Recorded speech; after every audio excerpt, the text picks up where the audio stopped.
नमस्कार, स्वागत आप सभी का। आपके साथ मैं हूं पुनीत और आज क्रिमिनल्स में एक ऐसे हत्यारे का खुलासा करेंगे जिसने कत्ल से पहले ट्रांसफार्मर से आधे इलाके की बिजली गुल की। काला जादू और कत्ल के खुलासे की इनसाइड स्टोरी थोड़ी देर में। साथ ही बेनकाब होगा सिरफिरा कातिल जो हत्या करने से पहले छिपकर बैठता है और फिर हथौड़े, गमला और ब्लेड से वार करता है। प्रिंसिपल के मर्डर की मिस्ट्री भी की तफ्तीश भी करेंगे और बताएंगे कि कहां प्रेमी के घर में मिली प्रेमिका की अध जली लाश। इसके साथ ही हत्यारे के मोबाइल में वीडियो राज क्या है, करेंगे बात। शुरू करते हैं क्रिमिनल्स।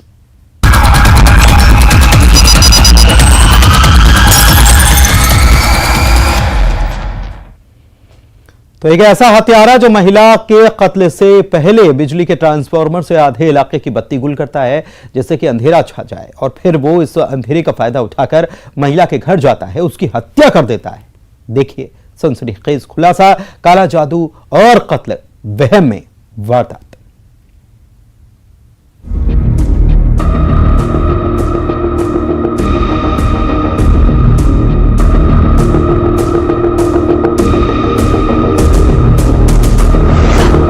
मर्डर से पहले बत्ती गुल।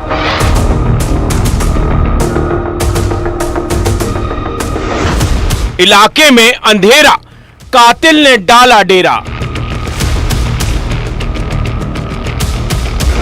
ट्रांसफार्मर में छेड़छाड़, वहम में वहशीपन।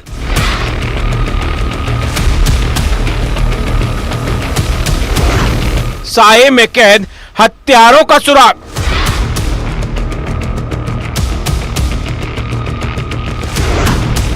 काला जादू और कत्ल। एक ऐसा हत्यारा जिसके दिमाग में एक अलग ही कहानी चल रही थी, जिसके दिमाग में वहम घर कर गया था, जिसे दिन रात बस एक ही बात लगती थी, हो ना हो जो हो रहा है उसकी वजह वही महिला है। अब वहम क्या था उससे पहले आप ये सुनिए इस वहम में क्या हुआ और कैसे हुआ। सरगुजा के बतौली थाना इलाके के चिरंगी खाला पारा में एक महिला के कत्ल से पहले आधे गांव की बत्ती गुल हो गई। रात का वक्त था और इसी वक्त बत्ती गुल होने के पीछे गांव वालों की माने तो हत्यारे समीन राम का हाथ था, जिसने अंधेरे का फायदा उठाया और एक घर में दाखिल हुआ जिसकी निशाने पर थी एक बुजुर्ग महिला। रजमनिया कुल्हाड़ी से वार करके उसकी जान ली गई, लेकिन कातिल को भागते हुए मृतिका रजमनिया के घर वालों ने देख लिया था। बाहर चिरगा से आए, फिर लाइट को बंद किया। लगभग 8:30 बजे आसपास बंद किया लाइट को। फिर मारने के लिए मैं 9 बजे चल गया। जब बॉडी की स्थिति देखी गई तो उसके सिर और चेहरे के पास, कनपट्टी के पास जो है किसी टंगिया जैसे हथियार से मारने के निशान प्राप्त हुए, जिससे कि प्रथम दृष्टया ही यह हत्या का मामला प्रतीत होने पर से आईपीसी की धारा 302 के तहत इसमें अपराध पंजीबद्ध किया गया और मामले में फिर पूछताछ शुरू की गई। पूछताछ के दौरान यह पता चला, चूंकि ये रात की बात थी और जो मृतिका के जो पति हैं उसने कुछ आवाज़ भी सुनी थी और एक ऐसे युवक को जो 20 से 25 साल का है, उस कदकाठी के युवक को वहां से जाना बताया था। हत्यारे का हुलिया जब पुलिस वालों को पता चला तो शक की सुई मृतका के पड़ोस में रहने वाले सीमन राम पर गई, जिससे पूछताछ हुई और उसने अपना जुर्म कबूल किया। दरअसल आरोपी पर शक की वजह पहले हुआ विवाद भी था। महिला से आरोपी का पहले झगड़ा हुआ था। वजह थी वही वहम, वही अंधविश्वास। पूछताछ के दौरान यह बात सामने आई कि वही गांव में ही पड़ोस में रहने वाला जो युवक है सीमन उर्फ सीमा, इसका जो है इनके साथ विवाद था और इसे शक था कि ये जो मृतिका है वह कुछ जादू टोना करती है, जिसके कारण इसके पिता की तबीयत खराब होती रहती है। हत्यारे सीमन राम के पिता की तबीयत अक्सर खराब रहती थी, जिसे शक था पड़ोस में रहने वाली रजमनिया बाई काला जादू करती है और उसके जादू टोने की वजह से उसके पिता की तबीयत ठीक नहीं हो रही और वो फिर इसे वहम में बदल लेता है। जब उसे सख्ती से पूछताछ की गई तब उसने बताया कि मेरे द्वारा ही उपरोक्त घटना को अंजाम दिया गया है और रात में जब वह सो गई थी तो मैं उनके घर खुला, चूंकि खुली पर्ची थी तो वहाँ पर वो घुसा है। घुसने के पश्चात उसने टांगी नुमा हथियार से उसके ऊपर 2 वार किए हैं और जिसके कारण उसकी मृत्यु हो गई और फिर वो वहाँ से चला गया था। अंधविश्वास की जंजीरें अपने शिकार को ऐसे जकड़ लेती हैं कि वो सही गलत में फर्क नहीं कर पाता। एक वहम में एक बेकसूर की जान गई। हत्या की ये वारदात सवाल कर रही है, वहम में वारदात की और कितनी कहानियां, कब खत्म होगा ये अंधविश्वास। अंबिकापुर से श्रवण कुमार महंत के साथ bureau report, news 18 Madhya Pradesh Chhattisgarh. एक हत्यारा किसी से इतनी नफरत करता है कि वो अपने शिकार पर हथौड़े से वार करता है। उससे भी उसका मन नहीं भरता तो गमले से जोरदार हमला कर देता है और फिर ब्लेड से भी वार करता है। उस हत्यारे ने स्कूल के प्रिंसिपल का कत्ल किया था। आखिर क्यों? देखिए।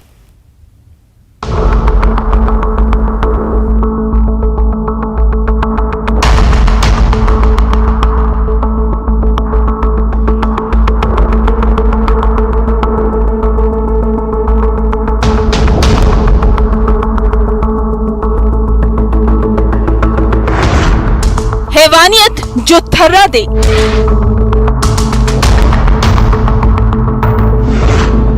हथौड़ी से वार, गमले से हमला, ब्लेड से भी मारा।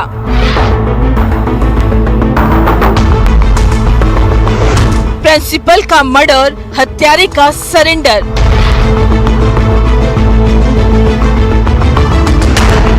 हाँ, मैंने उसे मार डाला। एक हत्यारे का ऐसा वहशीपन जो थर्रा कर रख दे। हैवानियत ऐसी की रूह कांप जाए। एक प्रिंसिपल के कत्ल का प्लान। जब हत्यारा मौका तलाश रहा था, जिसके दिल में नफरत ऐसी थी कि उसने 61 साल के प्रिंसिपल प्रदीप श्रीवास्तव का कत्ल जिस तरीके से किया वो रोंगटे खड़े कर देता है। पहले हथौड़े से वार किया, उसके बाद भी उसे लगा कि प्रिंसिपल बच न जाए तो इस गमले से हमला किया। हत्या में करने के लिए ब्लेड और गमला, सीमेंट की गमला का प्रयोग किया है और फिर ब्लेड भी मारा।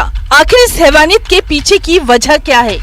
बिलासपुर के तारबहार थाना इलाके के लिंक रोड निराला नगर में ये वारदात हुई। वारदात के बाद हत्यारा फरार हो गया था। इधर हत्यारे की पुलिस वाले तलाश कर रहे थे और फिर आरोपी उपेंद्र कौशिक थाने पहुंच गया सरेंडर करने। प्रदीप श्रीवास्तव जो पचपड़ी स्कूल के प्राचार्य थे, वो निराला नगर में निवास कर रहे थे और वो एक लड़की के लोकल गार्जियन थे यहाँ पे, जो बाहर से आके यहाँ पढ़ाई कर रही थी। और एक व्यक्ति को जो आरोपी है उसको निरीक्षण में लिया गया है और उसे पूछताछ की जा रही है। पुलिस वालों को भी यकीन नहीं हुआ कि लड़का जो बोल रहा है वो सच है, लेकिन आरोपी उपेंद्र ने जो कहा था वो सच कहा था। जिसने पचपेड़ी गवर्नमेंट स्कूल के प्रिंसिपल प्रदीप श्रीवास्तव की बेरहमी से हत्या की। सवाल अब भी वही, आखिर इतनी बेरहमी से क्यों मारा गया? हत्या में करने के लिए ब्लेड और गमला, सीमेंट की गमला का प्रयोग किया है और वह व्यक्ति उस लड़की का मित्र अभी इतनी जानकारी मिल पाई है। दरअसल प्रिंसिपल प्रदीप एक लड़की के लोकल गार्जियन थे जो बाहर से आकर पढ़ाई कर रही है और उस लड़की का आरोपी उपेंद्र दोस्त बताया जा रहा है। इस मामले में पुलिस वाले तफ्तीश कर रहे हैं, आखिर लड़की के दोस्त ने उसके लोकल गार्जियन की हत्या क्यों की। क्या उपेंद्र से प्रिंसिपल प्रदीप लड़की को बात करने से मना करते थे या फिर इस कत्ल के पीछे कुछ और वजह है? जांच जारी है। बिलासपुर से विनोद कुशवाहा के साथ bureau report, news 18 Madhya Pradesh Chhattisgarh. एक प्रेमिका की लाश प्रेमी के घर में मिलती है और वो भी अधजली हालत में। हत्या के बाद प्रेमी फरार हो जाता है और लाश जिस हालत में मिली उससे हत्यारा पुलिस को गुमराह कर रहा था, जिससे ये हत्या, हादसा या फिर सुसाइड लगे। शराब के लिए हुआ महबूबा का मर्डर।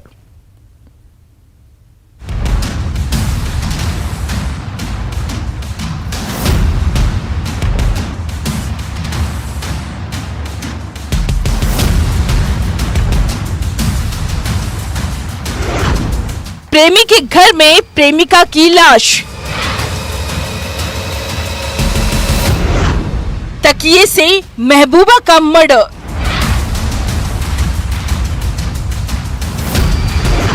फिर लाश को जलाया।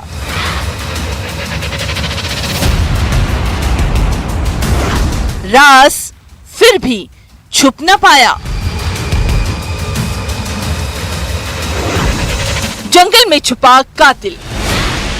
एक महिला की लाश की वो मिस्ट्री जिसे पहली नजर में कोई देखे तो क्राइम सीन ही अलग नजर आता है। महिला की लाश का कुछ हिस्सा जला हुआ था। इस बर्निंग केस में आखिर कौन से सुराग सुलग रहे थे? रायगढ़ की घरघोड़ा थाना पुलिस इस केस की तफ्तीश कर रही थी। मृतिका कौशल्या की लाश जिस घर में मिली वो किसी और का था और जिसका घर था वो फरार था। क्या ये सुसाइड का केस है या फिर कहानी कुछ और थी? और फिर पोस्टमार्टम रिपोर्ट से जो खुलासा हुआ वो दिल दहलाने वाला है। कौशल्या की हत्या के बाद लाश को जलाया गया था, जिससे ये मर्डर नहीं बल्कि सुसाइड या फिर हादसा लगे। हमको देर शाम रात को सूचना मिली कि एक महिला कौशल्या राठिया नाम की महिला जो बैहामुड़ा गांव की है, उसका शव पड़ा हुआ है राम प्रसाद राठिया नामक एक व्यक्ति के घर में, जो उसी गांव का निवासी है। जब शव का हमने जाकर मौके पर अवलोकन किया, उसमें पंचनामा कार्रवाई की और बाद में जब हमने इसमें पोस्टमार्टम वगैरह के लिए भी गए तो हमें ये इसमें समझ में आया कि ये पोस्टमार्टम बर्निंग का केस है। मृत्यु के बाद जलाने का प्रयास किया गया है। ये चीज़ हमको क्लियर हो गई जब डॉक्टरी इसमें अभिमत लिया गया। इस दौरान जो राम प्रसाद राठिया था जिसके घर में महिला का शव मिला था, उस पर संदेह आया क्योंकि वह फरार था। पोस्टमार्टम रिपोर्ट से हत्या का राज तो खुला, लेकिन हत्यारे का खुलासा होना अभी बाकी था। अब पुलिस उस शख्स की तलाश कर रही थी जिस घर में कौशल्या की लाश मिली थी। पूछताछ में पुलिस के सामने ये बात गांव वालों ने बताई कि ये घर राम प्रसाद का है। गांव वालों ने पुलिस को बताया कि वो मृतिका का प्रेमी है। आरोपी जंगल में छुपा था, जिसे पकड़कर पुलिस लाई और फिर जब उससे पूछताछ हुई तो उसने अपना जुर्म कबूल किया, जिसने तकिए से मुंह दबाकर कौशल्या की हत्या की थी और फिर लाश के कुछ हिस्से को जलाने की कोशिश की, जिससे ये हादसा या सुसाइड लगे। जैसे हमें पता चला कि वह शायद इसका महिला का प्रेमी था, जो हमें गांव वालों के मार्फत हमें जानकारी मिली। तो जब ये मौके से फरार था तो एक संदेह हमारा इसमें पुख्ता हुआ। हमने इसकी पतासाजी का प्रयास किया। रात भर इसमें टीम लगी रही, घरघोड़ा पुलिस की टीम पूरे समय इसमें लगी रही और सवेरे हमने इसको बैहामुड़ा के पास से ही, जंगल के पास से घेराबंदी करके इसको हमने पकड़ लिया। वारदात के पीछे की कहानी जो सामने निकल कर आ रही है वो भी सुनिए। कौशल्या और राम प्रसाद दोनों नशे में थे और शराब को लेकर दोनों के बीच विवाद हुआ। प्रेमी राम प्रसाद शराब पीने के लिए पैसे मांग रहा था। सामान्य एक विवाद उनका हो गया था। ये भी नशे में था, महिला भी नशे में थी और शराब पीने के लिए पैसे की मांग को लेकर ये विवाद हुआ, और जिसको लेकर फिर इसने आवेश में आकर पास में पड़े तकिए से इसका मुंह दबा दिया महिला का। बाद में साक्ष्य छुपाने के लिए इसने घर में एक बोतल में इनके पेट्रोल पड़ा हुआ था, जिसका उपयोग करके इसने जलाने का प्रयास किया और अभी वर्तमान में हमने आरोपी को गिरफ्तार कर लिया है, राम प्रसाद राठिया को। 2 पैक के लिए खूनी तकरार हुई, जिस खुलासे के बाद आरोपी सलाखों के पीछे पहुंचा। रायगढ़ से हरपाल सिंह खूटे के साथ bureau report, news 18 Madhya Pradesh Chhattisgarh.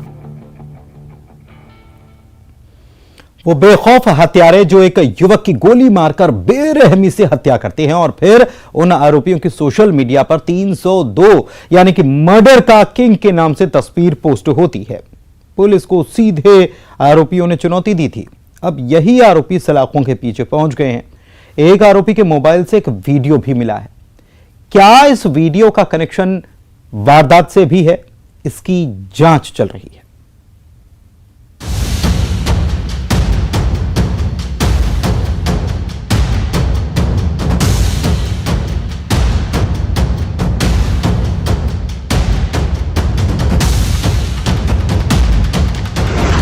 कत्ल के बाद हत्यारों की चुनौती।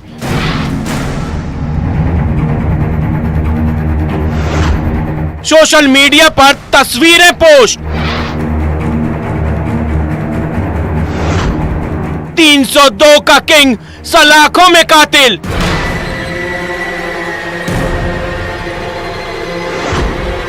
मोबाइल में कैद कौन सा राज।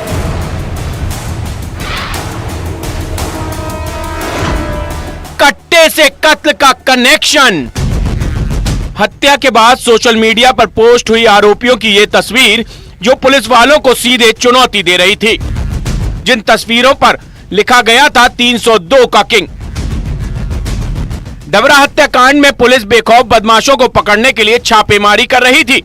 पहले एक आरोपी पुलिस के गिरफ्त में आया और फिर चारों आरोपी सलाखों के पीछे पहुंचे।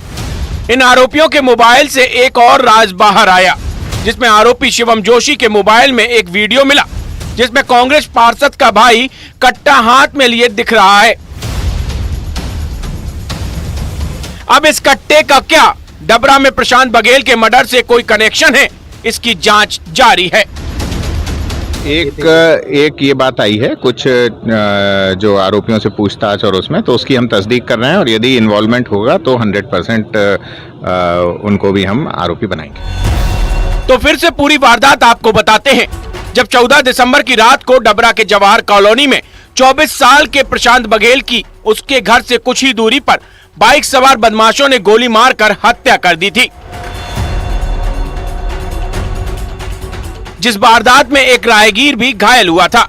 एक बार फिर सुनिए कैसे वो बदमाश बेखौफ थे। दहशत की ये कहानी रोंगटे खड़े कर देती है।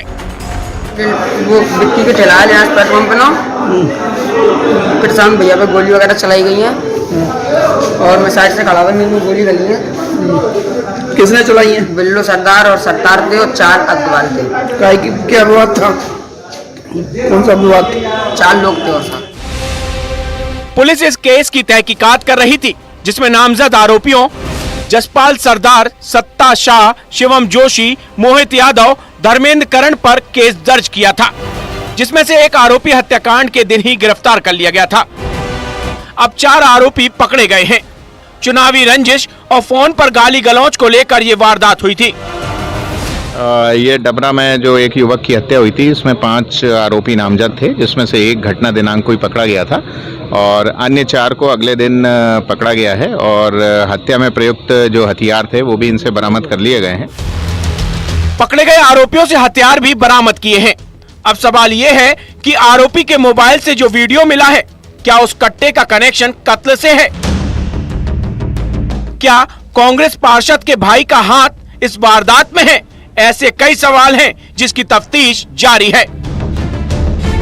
ग्वालियर से सुशील कौशिक के साथ bureau report, news 18 Madhya Pradesh Chhattisgarh. अब एक ऐसे गिरोह का खुलासा जिसके तार दुबई तक जुड़े रहे हैं और जिस गिरोह के 2 फरार आरोपी दुबई में हैं। ये वो नटवर लाल है जो शेयर मार्केट में पैसा लगाने का झांसा देते हैं और करते हैं फ्रॉड। आप भी रहिए सावधान।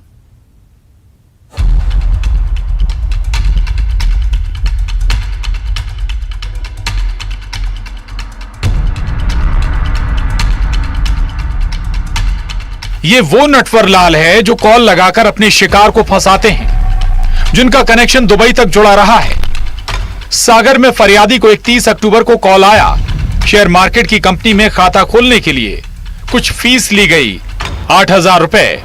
प्रॉफिट वाली चाल भी चली गई और फरियादी वैभव गुप्ता ने 1,70,00,000 रुपए लगा दिए, जिसे 40 लाख की जरूरत थी। तो अपने रुपए वापस लेने के लिए 10 लाख रुपए जमा करने के लिए नटवर लाल ने कहा। अब फरियादी को समझते देर नहीं लगी कि वो साइबर फ्रॉड का शिकार हुए हैं। सागर में व्यापारी हैं, उनके द्वारा उनका एक शेयर मार्केट में लोगन देके उनको लगभग 1,70,00,000 रुपए का उनके साथ साइबर फ्रॉड किया गया था। इसमें एक ऐप के माध्यम से उनके द्वारा पैसे ट्रांसफर कराए गए थे और इस तरह से उनके साथ धोखाधड़ी हुई थी। ये शिकायत पुलिस को प्राप्त हुई थी। सागर के मोती नगर थाना इलाके में 4 दिसंबर को मामला दर्ज हुआ और फ्रॉड का कनेक्शन जुड़ा गुजरात से, जहां दबिश देकर धोखाधड़ी करने वाले 3 आरोपी गिरफ्तार हुए हैं और 2 आरोपी दुबई में हैं। एक ऐप के माध्यम से शेयर मार्केट में पैसा लगाने के लिए पैसा की धोखाधड़ी धोखाधड़ी की थी। तो पुलिस ने उसका इन्वेस्टिगेशन शुरू किया और इसमें डीपली में जो भी ट्रांजैक्शन का सोर्स है उस हिसाब से उसको ट्रेस किया गया। इन्वेस्टिगेशन में पुलिस को पाया गया कि ये ट्रांजैक्शन सूरत गुजरात से हुआ है। तो वहाँ पे भी पुलिस ने इन्वेस्टिगेशन किया और इन्वेस्टिगेशन के दौरान पुलिस ने 3 लोगों से पूछताछ की। वहाँ पे पूछताछ में पुलिस को उन्होंने बताया कि ये ऐप बना के इस प्रकार से पैसा ट्रांजैक्शन कराते थे। इसमें 2 अन्य आरोपी शामिल हैं जिनकी अभी गिरफ्तारी शेष है और ये लॉन्ग टर्म वीज़ा पे इंडिया से बाहर है। ऐप वाला ये गिरोह चाल चलता है। आरोपी उन पैसों को अलग अलग बैंक खातों व फर्जी कंपनियों के माध्यम से दुबई ट्रांसफर कर देते थे, जहां से वे क्रिप्टो करेंसी बिटकॉइन के माध्यम से घुमाकर सूरत और गुजरात के अलग अलग खातों व वॉलेट में ट्रांसफर करा लेते थे। इसमें जो पैसा यहाँ से ट्रांसफ़र कराया गया था उसको अन्य खातों में भी अलग से ट्रांसफ़र कराया है और खातों में ट्रांसफ़र करा के इसको इंटरनेट बैंकिंग और बिटकॉइन और अन्य माध्यमों से उसको वहाँ से निकाला गया है। तो जिसके लिए पुलिस अभी हम लोग फर्दर इन्वेस्टिगेट कर रहे हैं और अग्रिम कार्रवाई इसमें की जा रही है। तो ऐसे कॉल और स्कीम से आप भी सावधान रहिए। सागर से रचित दुबे के साथ bureau report, news 18 Madhya Pradesh Chhattisgarh. और इसी के साथ क्रिमिनल्स में बस इतना ही। दीजिए इजाजत। नमस्कार।